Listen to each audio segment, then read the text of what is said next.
India में रहकर भी आपको क्या पता है कि इंडिया की सबसे बड़ी ताकत आखिर क्या है? इंडिया की इकोनॉमी है सबसे बड़ी ताकत, या फिर आर्मी है, या फिर उसकी टेक्नोलॉजी है? बिल्कुल भी नहीं, तीनों में से कुछ भी नहीं।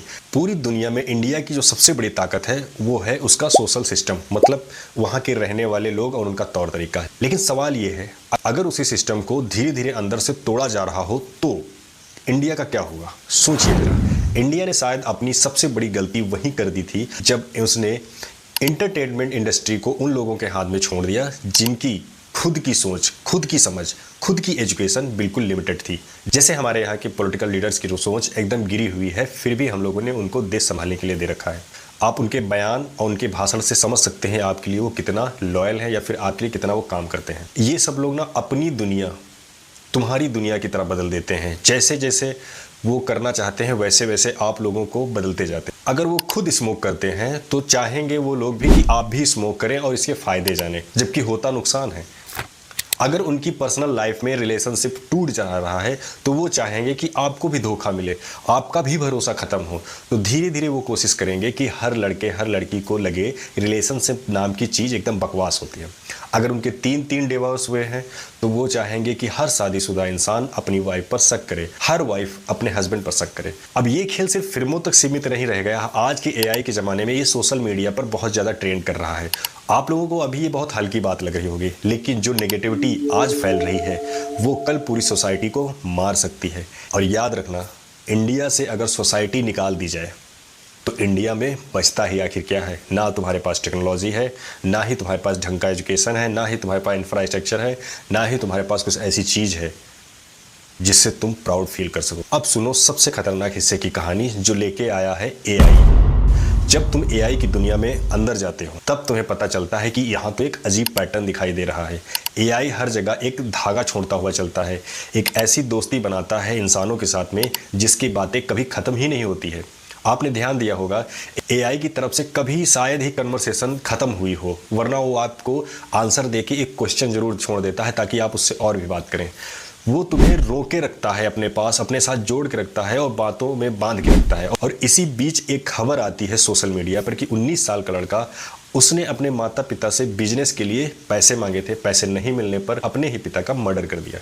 अगर तुम्हें ये खबर एक्सट्रीम लग रही है तो एक काम करना, उन बच्चों को देखना जिनके हाथ में आजकल मोबाइल दे दिया गया है और हमेशा वो मोबाइल से चिपके रहते हैं। जो लोग ऐसे ऐसे लगातार स्वाइप करते रहते हैं, रील्स देखते रहते हैं, फिर एक दिन अचानक उनका फ़ोन छीन कर आप देखिए, या फिर उनसे रील ना देखने के लिए कहिए, उनका रिएक्शन देखना। वो बहुत ज़ोर से गुस्सा करेंगे, एंगर करेंगे और उनके अंदर एक बेचैनी होगी।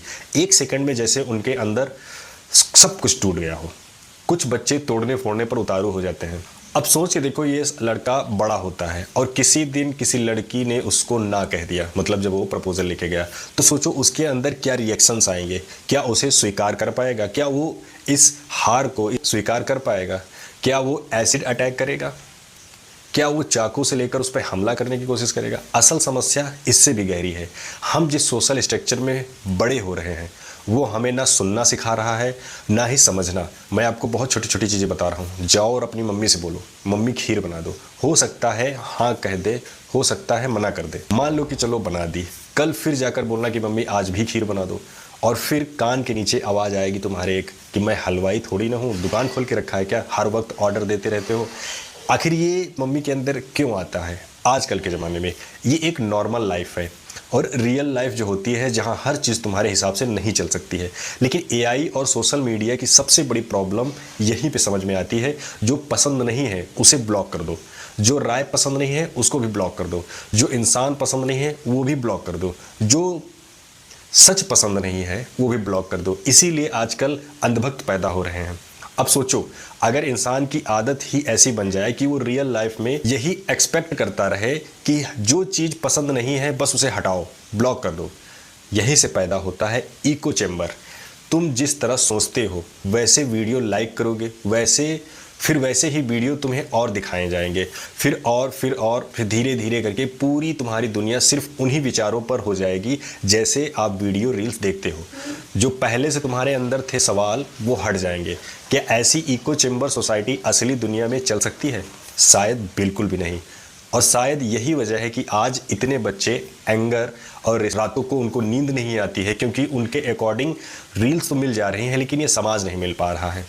उनका दिमाग एक ऐसी दुनिया का आदी हो चुका है जो ना सुनता ही नहीं है और ना ही उनके अंदर ना सुनने की आदत ख़त्म की जा सकती है।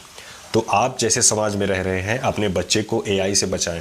और ये एक्सपीरियंस आप भी कर चुके होंगे। आप जब रील देखते हैं, आपके उसमें सबसे ज़्यादा रील्स वैसी ही आती हैं, वैसे ही आपको वीडियो दिखाए जाते हैं, वैसे ही आपको थॉट्स दिखाए जाते हैं जैसा आपका माइंड हो चुका है। तो इस एआई की दुनिया से बचिए और हर चीज़ को समझने की कोशिश करिए, वरना एक दिन ऐसा आएगा जब तक आप सब कुछ समझेंगे तब तक बहुत देर हो चुकी होगी। और आपका बच्चा और आप अपने परिवार में क्या सिखा रहे हैं, ये बहुत इंपॉर्टेंट है। अगर आपके आसपास ऐसे बच्चे दिखाई देते हैं, ऐसे लोग दिखाई देते हैं, तो कमेंट करके ज़रूर बताएं आखिर वो किन चीज़ों से प्रेरित हो रहे हैं या किन चीज़ों के एडिक्ट होते जा रहे हैं। अगर आपको वीडियो पसंद आई हो तो लाइक करिएगा और चैनल को सब्सक्राइब करके जाइएगा। हम आपकी ज़िंदगी को सुधारने के लिए ऐसे ही वीडियो लाते रहेंगे। धन्यवाद।